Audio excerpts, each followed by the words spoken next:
बताया कि देखो यदि मेरे करने से होता तो इतना बाकी क्यों रहता, इतनी उंगली में अभी भी है और बाकी शरीर में हो गया क्यों।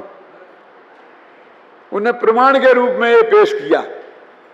फिर सारे लोग कहने लगे महाराज आप कुछ भी कहो पर हम तो यही मानेंगे कि आपने किया। बोलो क्या करें। इसलिए किताब का नाम आपको कुछ भी कहो क्यों लिखा समझ में आए ना। माने तुम खुद कहो मैंने नहीं किया, मैंने नहीं किया, हम तो यही मानेंगे क्योंकि हमारी कर्तव्य बुद्धि बहुत मजबूत है। अरे तुम्हारे भगवान के समोसन में जाकर के भी नहीं टूटी है, तुम्हारे इतने थोड़े बहुत वक्त करने से कुछ नहीं होने वाली है क्यों। अब उसी उंगली के कोड़ को हमारे उन पंडितों ने, क्योंकि ये कोड़ क्यों बचा रहा, आचार्य तो ये कह रहे और वे क्या जवाब देते हैं कि उनने ही बचा के रखा, क्योंकि कल कोई कहेगा कि ये मुनि दूसरे आ गए होंगे, वे कोड़ी चले गए होंगे, तो मैं ही वो मुनि हूं जिसे कोड़ था उसकी निशानी है। जब कहां बढ़ा दी, कहां बढ़ा दी उसे। अच्छा महाराज उसी के लिए किया, अब तो ठीक कर लो हमारे सामने फटाफट, इतना तो अभी हमारे सामने करके बता दो ना। दादा समझ में आया तर्क नहीं आया कि अब बता दो कि हमने किया ही नहीं है, हम क्या बता दें कि अब आप बताते नहीं हो, आप कुछ भी कहो हम तो यही मानेंगे। मुझे सारा जगत में आप कुछ भी कहो का मंत्र सीख लिया है। गुरुदेव 45 साल तक कुछ भी कहें, हम तुम कुछ भी कहें, ख्याल में आए ना, लेकिन हम तो वो ही नहीं मानेंगे। वे कह रहे चौथे गुणस्थान के पहले धर्म ध्यान होता ही नहीं, कि डंके की चोट कह रहे कि नहीं कह रहे। अब वे कह रहे कि हम ना भी बता दें तो हम करके बता देते हैं। देखो हम अभी ट्रेनिंग 8 दिन में तुम्हें सिखा देंगे ध्यान करना। किसको, जैन को, अजैन को, हिंदू को, मुसलमान को, हमारे यहाँ कोई भेदभाव नहीं है। माने गीत मिथ्या ऋषि को भी हम ध्यान करना सिखा देंगे, तो वो पक्षपाती कहलाते हैं। कौन कि जो जाति का भेद रखते हैं। इस देश में कुछ महान लोग पैदा हो गए ना, कि ना जाति का मतलब है, ना सम्य दृष्टि मिथ्या दृष्टि से मतलब है, ना जैन अजैन से मतलब है ना। और तुम्हारे शास्त्र में तो लिखा है गाय भैंस कुत्ते बिल्ली को भी होता है, तो जो हमारे मुसलमान गाय भैंस कुत्ते बिल्ली से भी गए बीते हैं।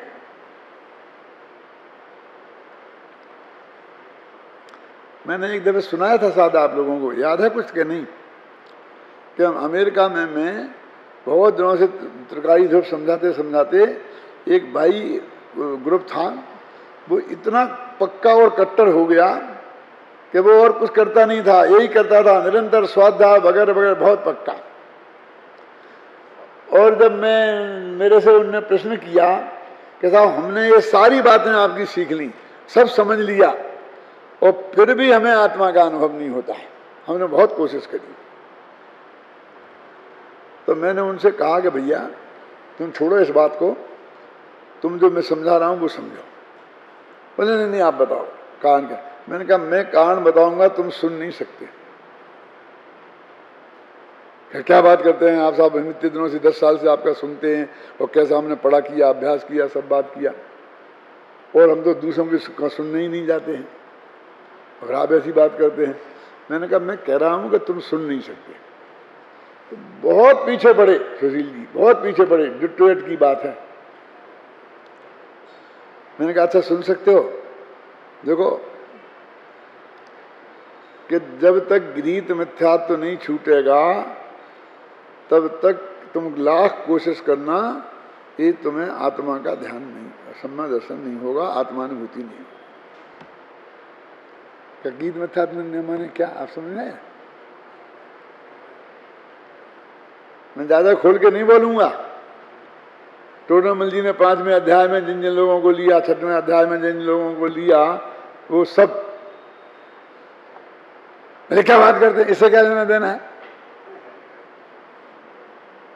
आप समझे, इससे क्या लेना देना है? हमने नमस्कार किया तो सामने वाले साफा बांधे थे कि बिना साफा के थे, इससे क्या फर्क पड़ता है? आंखों वाले थे कि बिना आंखों वाले थे, इससे क्या फर्क पड़ता है? समझ में आया ना? और उस नमस्कार से क्या लेना देना है?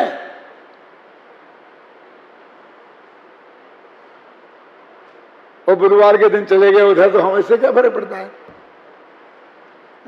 और शुक्रवार के दिन उधर हुआ है तो उससे क्या फर्क पड़ता है? हमने आपकी विधि पूरी कर ली ना, पर से भिन्न, राग से भिन्न, विकार से भिन्न, कार से भिन्न, बिल्कुल निर्विकल्प पूरी कर ली, उससे क्या फर्क पड़ता है? मैंने भैया फर्क पड़ता है, बहुत समझाया उनने, बहुत मुझे आश्वासन दिया था क्या कि हम बिल्कुल सुन सकते हैं, लेकिन उसके बाद फिर मैं उस गांव में ही नहीं गया, ना उनने बुलाया ना मैं गया। आप समझ गया कितनी मजबूत जड़ें हैं ये। अब उनकी क्या बात करूं मैं, जिनने यहां बरसों सुना, बरसों तत्व ज्ञान सीखा, अब वो ध्यान में चढ़ गए, तो वो उनके ये मन के अनुकूल बात नहीं है, तो उनने भी सुनना बंद कर दिया। उनकी क्या कहें, सात समुद्र पार की क्या बात करें? क्यों? यदि तुम चढ़ जाओगे तो तुका उसमें तो हम तो भी हमारा एक श्रोता कम हो जाएगा।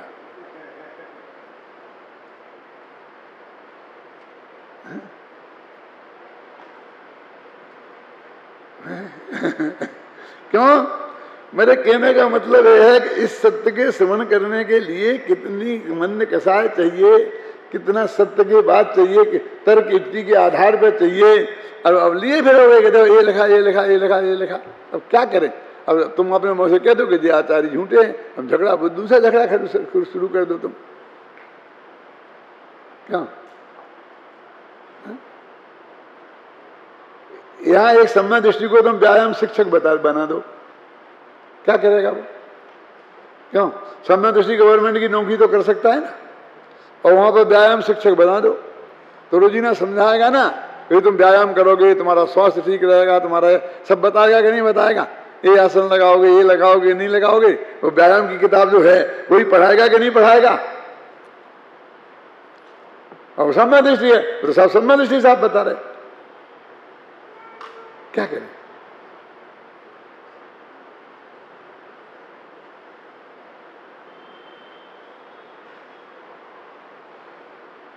अब क्रोधादि लिखा हो तो भी 29 भाव समझना, वो उसका अब क्या कहते, देह की क्रिया का कर्ता में और राग की क्रिया का कर्ता में, दोनों का निषेध कर ले छावड़ा जी के नहीं है कोपादिक में, कि मैं ना देह की क्रिया का करता हूं और ना मैं राग की क्रिया का करता हूं।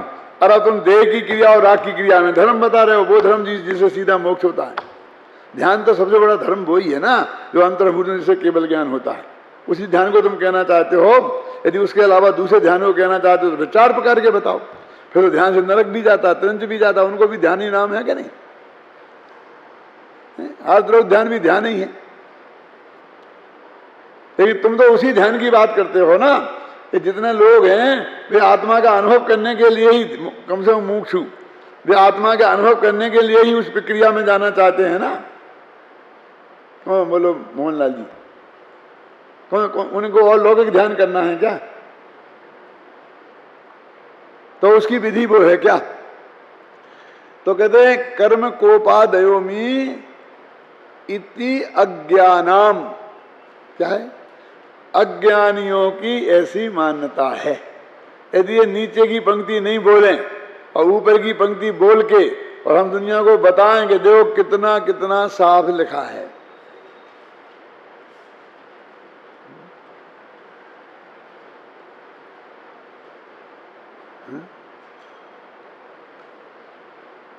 एक मतार्थ की दृष्टि से एक श्लोक आता है, उसमें काय में समाधि शतक में, उसमें ये लिखा अयत्न साध्यम मोक्षम वा, कि मुक्ति अयत्न साध्य है, मुक्ति, वो मुक्ति का ध्यान कर लिया। तो उसमें उनने सिर्फ 4 वाक्य के हिसाब से ये लिखा कि जैसे 4 वाक्य कहते हैं कि मौज करो, खाओ पियो, मौज उड़ाओ, कुछ भी करने की शक्ति नहीं है। ऋणम कृत्वा घृतम प्रभेद भस्मी भूषण से देह से पुनरागतम कुता। तो उनके विरोध में ये लिखा कि भाई ऐसी प्रवृत्ति वालों के ध्यान नहीं होगा, मुक्ति प्राप्त नहीं होगी।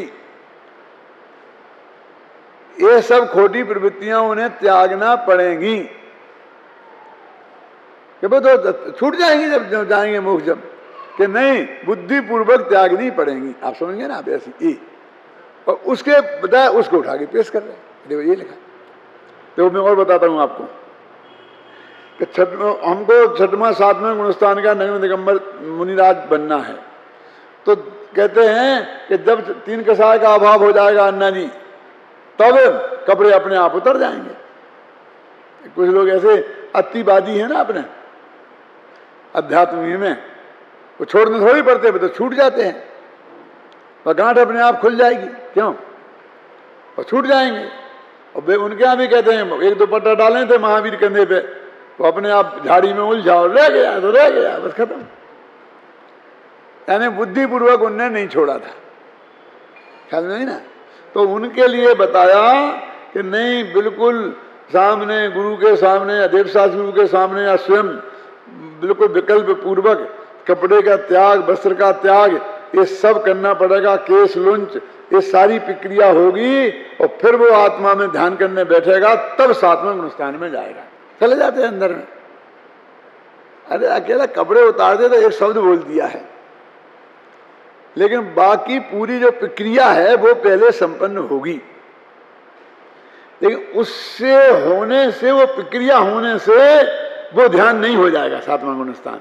क्योंकि ऐसे कई लोगों ने छोड़ दिए, उतार दिए, और उनका तो बादशाही गुणस्थान से ही नहीं निकले थे। क्या सारे कपड़े छोड़ दिए, कर दिए। और मैं कोई किसी नकली आदमी मुनि की बात नहीं करता हूं, जिसको केवली भगवान के अलावा कोई नहीं पहचान पाएगा ये नकली है क्या असली है। उन द्विलिंगी मुनि जो 9वें गई व्यक्त तक जाते हैं, आप समझ गए ना, कोई नहीं पहचान सकता केवली के अलावा उन्हें। उनने भी उतार दिए ना, कितना धर्म कितना मजबूती से पाला, लेकिन नहीं हुआ ना 7वां गुणस्थान। तो 7वां गुणस्थान में जाने के लिए कपड़े बुद्धि पूर्वक उतरेंगे, उतारे जाएंगे, ये समझाने के लिए जो बात कही थी वो उनने उसको वहां पर लगा दिया। यत्न साध्य हो गई ना, हाँ ये करना पड़ेगा, तो यत्न साध्य हो गया। ये 4 वाक्य के लिए ऐसे लोगों के लिए कहा है कि वो इसमें से निकलना चाहते हैं। आप समझे ना, ये अपना अष्टपहड़ में गाथाएं हैं और समय सार में भी गाथा है अंत में, जिसमें लिंग का किसी भी लिंग से मोक्ष नहीं होता है ना। तो वो कहते साफ साफ से कहना, पुल्लिंग से मोक्ष होता ना, स्त्रीलिंग से, नपुंसक लिंग से। किसी पुल्लिंग से तो मोक्ष होता ही नहीं, तो तुम पुल्लिंग होना चाहिए अनिवार्य शर्त क्यों लगाते हो? वे उसमें से ये निकालते हैं। अब कोई लिंग से रहे तो होगा नहीं, 3 लिंग में एक न एक लिंग तो हो गई, तो लिंग से मुक्ति नहीं होती है, तो किसी भी लिंग से हो जाएगी। उन्हें कहा वस्त्र छोड़ने से नहीं होगा, वस्त्र तो ढोरों ने भी छोड़ दिए, उन्हें मोक्ष नहीं हुआ। लिखा ना, बस छोड़ने से नहीं होगा। सीता मल्लिए फिरेंगे उसको, देखो ढोरों ने भी छोड़ दिए, लेकिन वो अंदर का नहीं हो और बाहर के ऐसे नकली वस्त्र छोड़े तो नहीं होगा। ये तो दिगंबर आचार्य ने भी लिखा है। तो ये कर्ता कर्म की बात यही है कि करना पड़ेगा में हम लौट के गिर के आ गए। उनको ये कर्ता कर्म अधिकार पढ़ना चाहिए किनको, कि वे फिर जड़ की क्रिया और राग की क्रिया में ध्यान नाम की धर्म की क्रिया को मानने लग गए हैं। इत्याज्ञानाम, अज्ञानियों की ऐसी मान्यता को से जो करती कर्म प्रवृत्ति, कर्ता कर्म की प्रवृत्ति खड़ी हो गई है, अभिता समयद, उसे चारों ओर से समाप्त करते हुए। ये अभिता समयद समझिए ना, अभिता माने चारों ओर से, माने चारों ओर से माने इधर से ऐसा नहीं, माने किसी भी कोने से, किसी भी रास्ते से वो कर्तृत्व का व्यामोह नहीं रहना चाहिए। ज्ञान ज्योति स्फुरति, ज्ञान ज्योति स्फुरायमान हुई। वो ज्ञान ज्योति उस कर्ता कर्म की जो अज्ञानियों की प्रवृत्ति थी, उस अज्ञानमय प्रवृत्ति का निषेध करती हुई ज्ञान ज्योति प्रकट हुई। वो कैसी है? अत्यंत धीर है और परम उदात्त है। देखा ना, ज्ञान ज्योति स्फुरति परमोदात अत्यंत धीरम। पिछले अधिकार में लिखा था कि वो उदार है और धीर है। जीवा जीवाधिकार में इस ज्ञान ज्योति को जो नमस्कार किया था तो उसे उदार और धीर बताया था। और यहाँ परम उदात्त और अत्यंत धीर, इतना ज्यादा वर्ग क्यों लगा दिया? कि भैया वो पर में एकत्व तोड़ना उतना कठिन नहीं है, वो धीर से ही काम चल जाएगा, उदार व्यक्ति से ही काम चल जाएगा। लेकिन एक कर्तृत्व भोक्तृत्व छुड़ाना अत्यंत धीरता और अत्यंत उदारता का, परम उदारता का काम चाहिए। माने ये उससे कठिन चढ़ाई है, समझे ना? ये जो टोंके बंधना तुम करके आ गए हो ना जीवा जीवाधिकार में, इससे इसमें दूनी मेहनत होगी। ये तो हर एक आदमी मानने को तैयार है क्या कि ये मकान जुदा है और मकान में मैं जुदा हूं, ये स्त्री जुदी है और मैं जुदा हूं, बच्चा जुदा है और मैं जुदा हूं, ये मानने को तो तैयार हैं। और आज के जमाने में कोई किसी का स्वामी नहीं होता, ये मानने को भी तैयार हैं। लेकिन मैंने किसी का कुछ किया ही नहीं, ये मकान मैंने ही नहीं बनाया, और ये अपने आप ऐसे बन जाता है ना, टीवी पे धड़ाधड़ से बन जाती, बिल्डिंग पूरी खड़ी हो जाती है 1 सेकंड में, ऐसी खड़ी हो गई। ये मानने तैयार नहीं है और हम इसका उपयोग भी नहीं कर सकते, ये मानने को कोई तैयार नहीं। आप सुनिए ये कितना कठिन काम है। हमने समझाया कि भाई स्त्री जुदी हो, तुम जुदा, बेटे जुदा है, तुम जुदी हो। क्यों? तुम चले जाओगे, बेटा यहीं रहेगा, बेटा बंबई चला गया, तुम यहीं रह गए। जुदे नहीं होते तो ऐसा क्यों होता? तो जुदापन ख्याल में आ जाता क्या नहीं? और आज कोई किसी का मालिक नहीं है, तुम उसके मन की बात कहोगे तो सुनेगा, नहीं तो नहीं सुनेगा, तो ये समझ में आ जाता है। लेकिन आपने कुछ किया ही नहीं है। मैंने 9 महीना पेट में रखा, 18 महीना गोद में रखा, ऐसा पाला, खुद भूखा रहा, उसको खिलाया पिलाया, लाखों रुपया कर्जा लेके पढ़ाया, तुम कहते कुछ किया ही नहीं। क्या बोला? ये है ना कठिन कठिन चढ़ाई है ना। खैर चलो, नहीं किया सही, लेकिन हमारा भी अधिकार भी नहीं है, ये बुढ़ापे में हमें देखेगा भी नहीं। क्यों? हम यही बात सुनने को तैयार नहीं।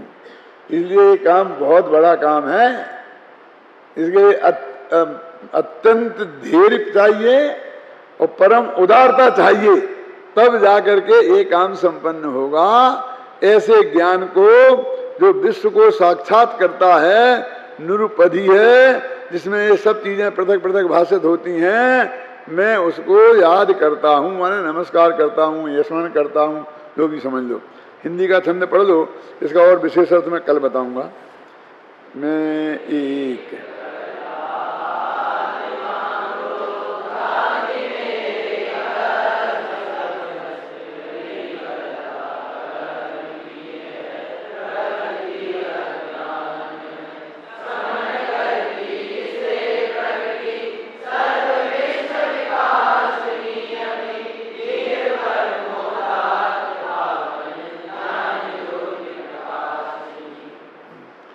चर्चा विस्तार से कल करेंगी। परमोदात्त का क्या मतलब है, अत्यंत धीर का क्या मतलब है, वो सब बात करेंगे। कर्ता कर कर्म अधिकार आरंभ किया है। मंगलाचरण संबंधी जो छंद है आचार्य अमृतचंद्र कृत 46वां कलश, उसका अर्थ अपन कर रहे थे। उसमें विश्व को साक्षात करने वाली ज्ञान ज्योति को स्मरण किया गया है। उस ज्ञान ज्योति को यहाँ परमोदात्त और अत्यंत धीर कहा गया है।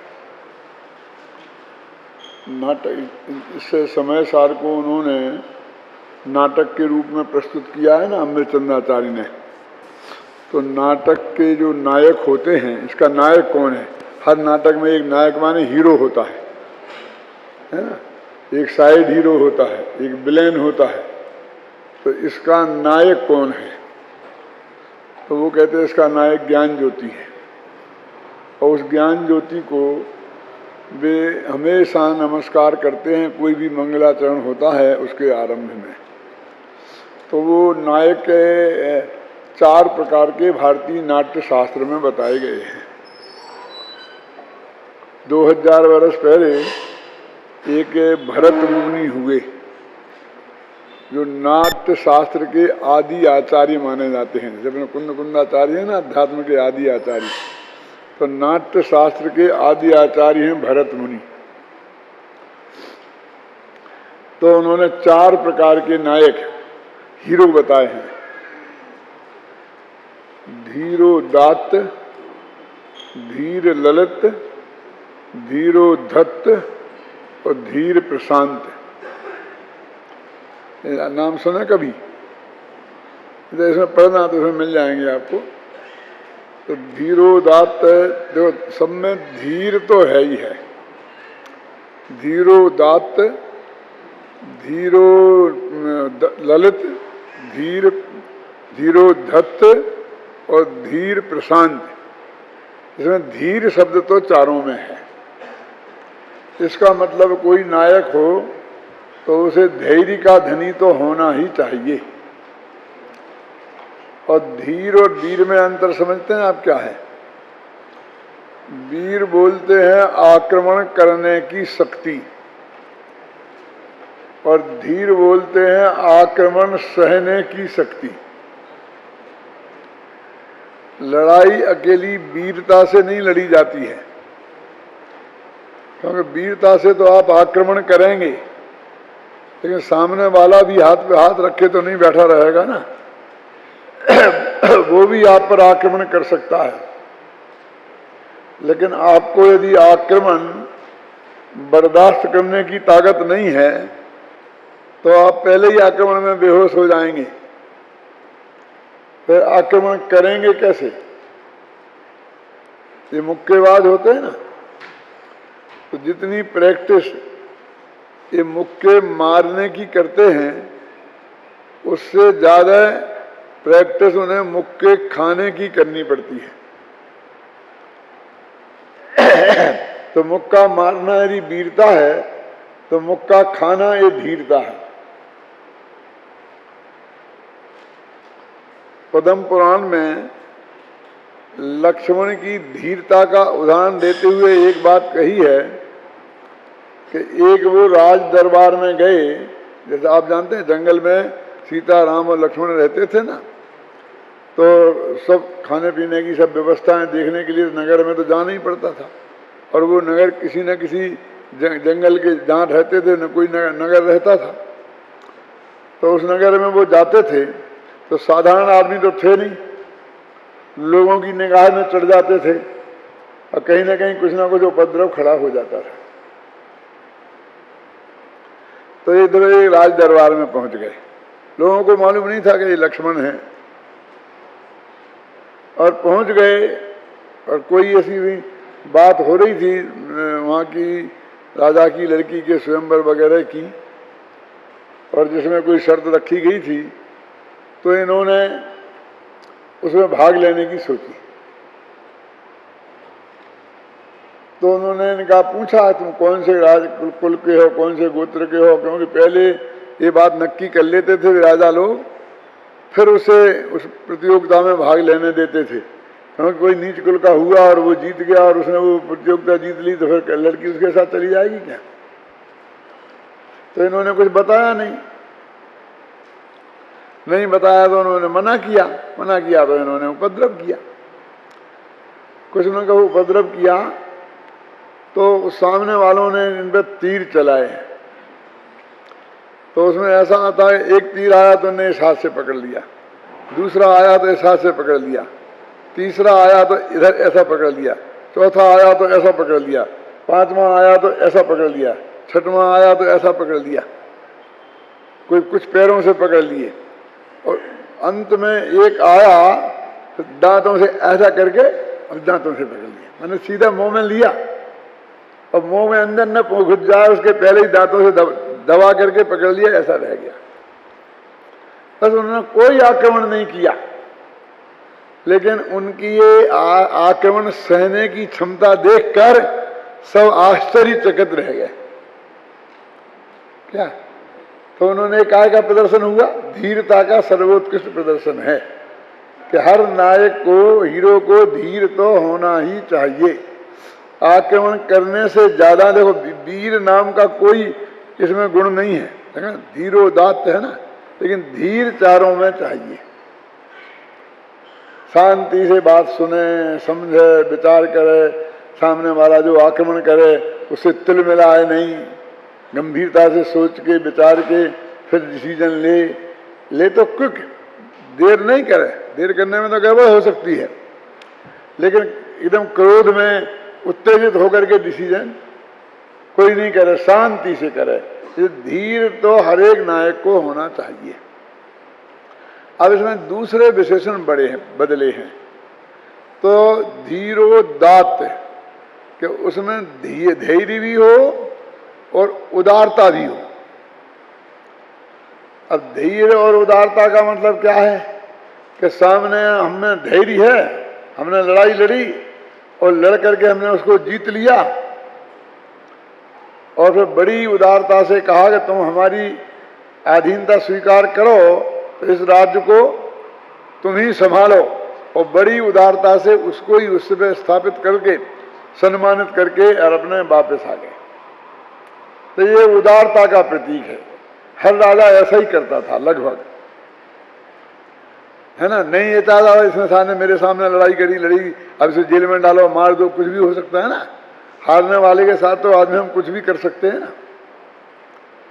तो उसे बोलते धीरोदात्त नायक, है? जैसे अपने पृथ्वीराज 18-17 बार आक्रमण उनके सहे, जीता, लेकिन हर दफे माफ कर दिया,